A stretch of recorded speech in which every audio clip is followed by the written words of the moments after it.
Subscribe to our YouTube channel and press the bell icon for the latest updates. How to change the language on YouTube app. Open YouTube app on your device.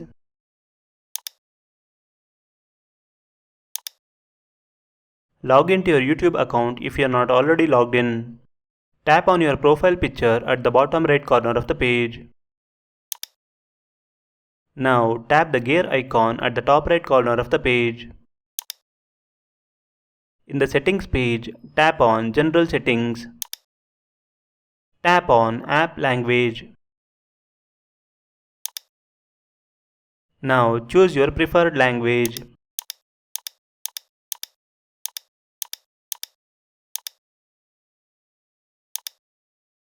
A dialog box pops up. Tap Change to confirm.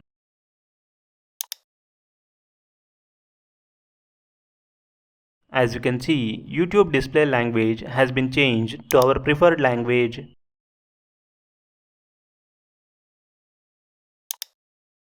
This is how you can change the language on YouTube app. Thank you for watching.